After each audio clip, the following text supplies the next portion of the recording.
तो अब हम करेंगे good humour hypothesis. Good humour hypothesis को हिपोक्रेट्स ने दिया था। ठीक है, वो कहते हैं Hippocrates according to the good humour hypothesis कि जो गुड ह्यूमर हाइपोथेसिस है वो एक हेल्थ, मतलब ये हाइपोथेसिस ऑब्वियसली मतलब ऐसा मनगढ़ंत कहानी, हाइपोथेसिस तो पता है क्या होता है। ठीक है, तो ये कहता है कि सेज दैट हेल्थ, जो हेल्थ है, is a state of mind where there is a balance of certain humours. ठीक है, और वो ह्यूमर्स कौन कौन से हैं? वो ह्यूमर्स फ्लूइड होता है। ह्यूमर्स का मतलब होता है फ्लूइड हमारी बॉडी में। तो इस हाइपोथेसिस के अकॉर्डिंग हमारी बॉडी में 4 तरीके के फ्लूइड होते हैं। ठीक है, पहला फ्लूइड है ब्लैक बाइल, दूसरा yellow bile and then blood and फ्लेग्मा।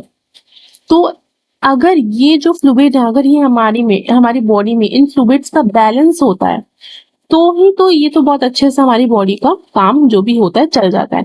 लेकिन अगर इन बॉडी का हल्का सा भी फ्लूइड का जो बैलेंस है अगर वो बिगड़ जाता है तो होता क्या है कि हमारी बॉडी यानी कि पर्सन अनहेल्दी हो जाता है। ये हाइपोथेसिस कहती है, जो गुड ह्यूमर हाइपोथेसिस है वो ये चीज कहती है। ऐसा जरूरी नहीं है, मतलब ये हाइपोथेसिस लेटर ऑन गलत प्रूव हो गई थी। ठीक है, जैसे कि अगर हम एग्जाम्पल दें तो हिपोक्रेट्स ने एग्जाम्पल दिया था कि अगर हम ब्लैक बाइल को इंक्रीज करेंगे तो हाई बॉडी टेम्परेचर कॉज करता है।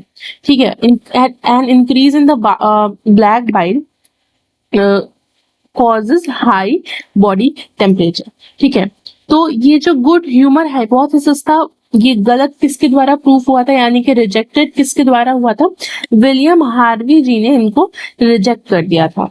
ठीक है, तो विलियम हार्वी ने कैसे रिजेक्ट किया? उनको भी तो कोई सॉलिड प्रूफ देना पड़ेगा इतने बड़े हाइपोथेसिस के लिए।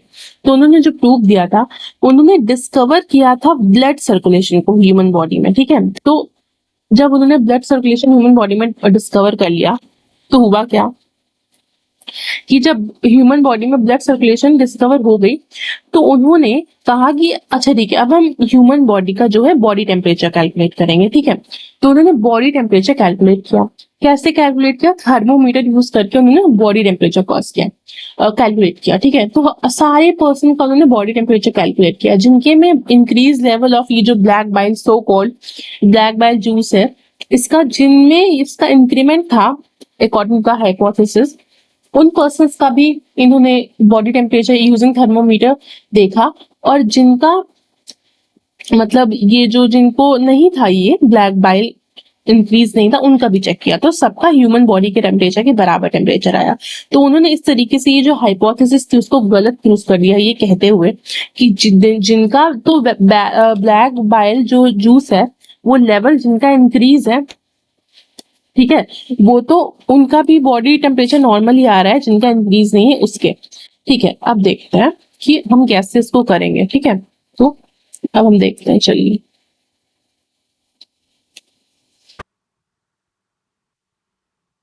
तो देखते हैं अब हम देखेंगे हेल्थ होती क्या है। तो मॉडर्न डेफिनेशन जो है हेल्थ की जो मॉडर्न डेफिनेशन है वो ये कहती है कि health is a state of physical, mental and social wellbeing and not merely absence of disease. अब ये हम हमेशा से सुनते आ रहे हैं कि अगर आप हेल्दी हैं, मतलब कोई दिख रहा है कि उसको डिजीज नहीं है तो क्या वो हेल्दी है? बिल्कुल नहीं। मतलब कि सिर्फ डिजीज का एब्सेंस होना हमारी हेल्थ को डिफाइन नहीं करता है। ठीक है, हम फिजिकली भी वेलबींग होने चाहिए, हमारी बॉडी भी फिट होनी चाहिए। और आजकल तो मेंटल हेल्थ को बहुत इंपॉर्टेंस दी जा रही है और हमें पता भी है उसको इंपॉर्टेंस देना क्यों जरूरी है। ठीक है, तो मेंटल हेल्थ को भी हम कंसिडर करेंगे एक, अगर हम किसी पर्सन को हेल्दी कहना चाह रहे हैं तो। और सोशल वेलबींग, ऐसा नहीं है कि वो किसी से बातचीत नहीं कर पा रहा है, ठीक है, उसको एंग्जाइटी हो रही है, ऐसा कुछ। तो सोशल वेलबींग भी बहुत इंपॉर्टेंट है, तभी वो पर्सन हेल्दी कहलाएगा। ये मॉडर्न डेफिनेशन है हेल्थ की।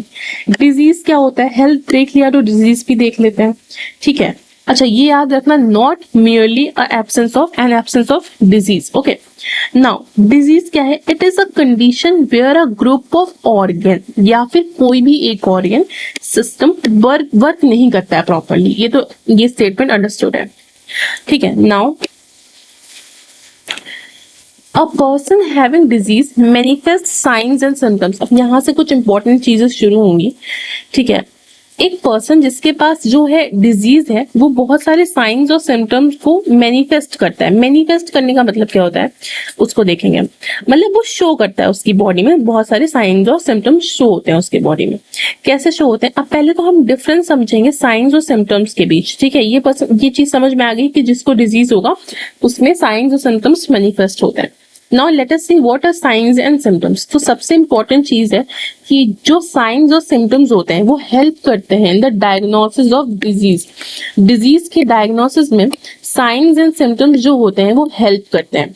कैसे हेल्प करते हैं, पहले तो हम देखेंगे कि साइंस होते क्या है और सिम्टम्स अलग अलग चीजें क्या होती हैं। ये दोनों ऑफ कोर्स बहुत सिमिलर लगते हैं, साउंड करते हैं सिमिलर, बट ये अलग अलग चीजें होती हैं।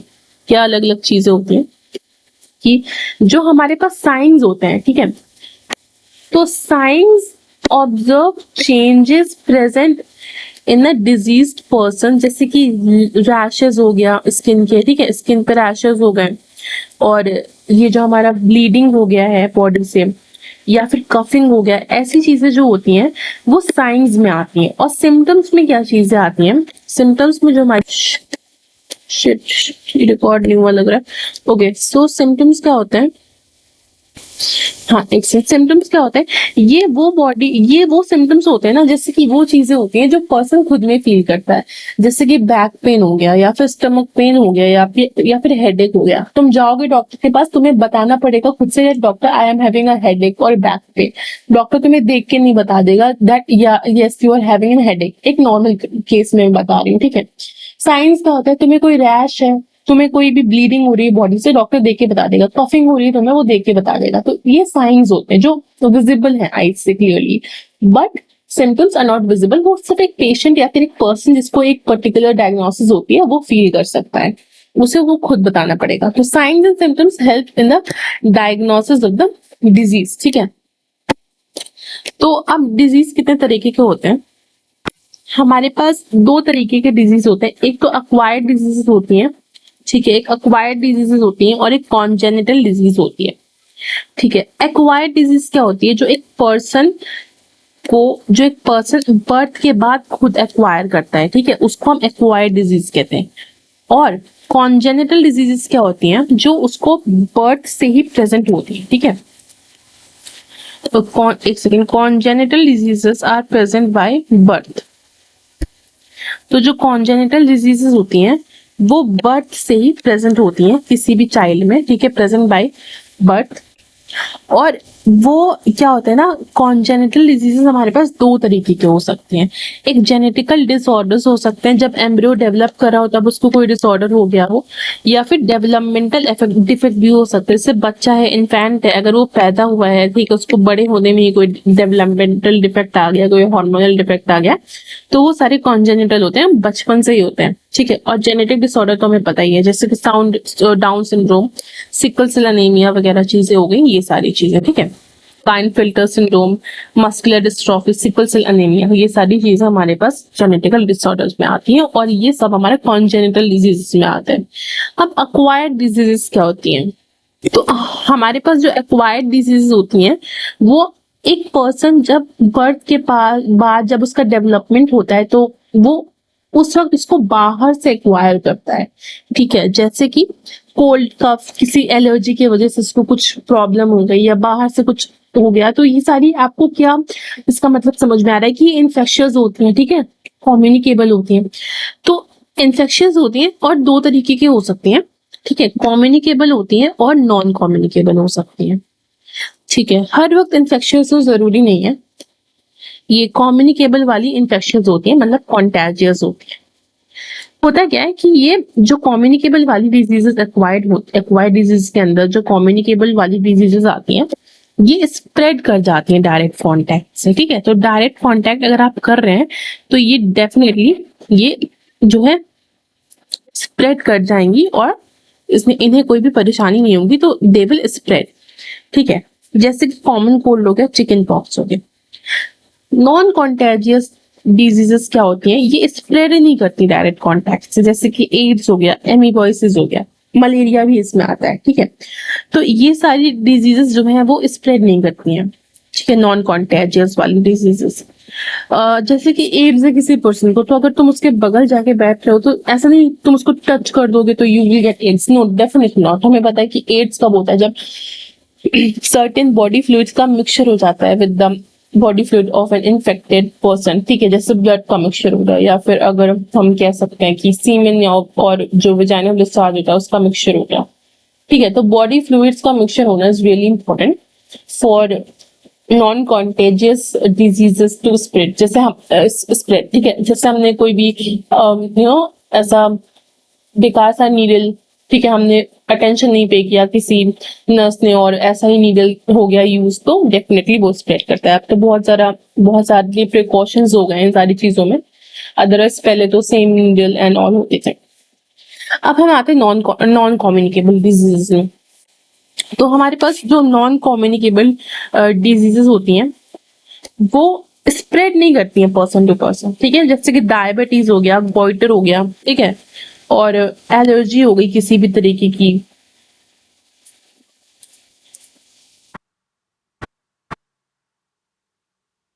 मायोकार्डियल इन्फेक्शन हो गया, इन्फार्क्शन हो गया, ठीक है, ये सारी चीजें हो गई, नाइट ब्लाइंडनेस हो गई, तो ऑफकोर्स ये नॉन कम्युनिकेबल ही, ये अंडरस्टूड है। अब हेल्दी रहने के लिए क्या क्या चीजें जरूरी हैं? एक बैलेंस डाइट होना जरूरी है, बचपन से ये चीज पढ़ते आ रहे कि a balance diet is really important to remain healthy. Good personal hygiene important है, एक्सरसाइज कोई इसमें दो राय नहीं है, ठीक है। हेल्थ कौन कौन सी चीजों से अफेक्ट होती है?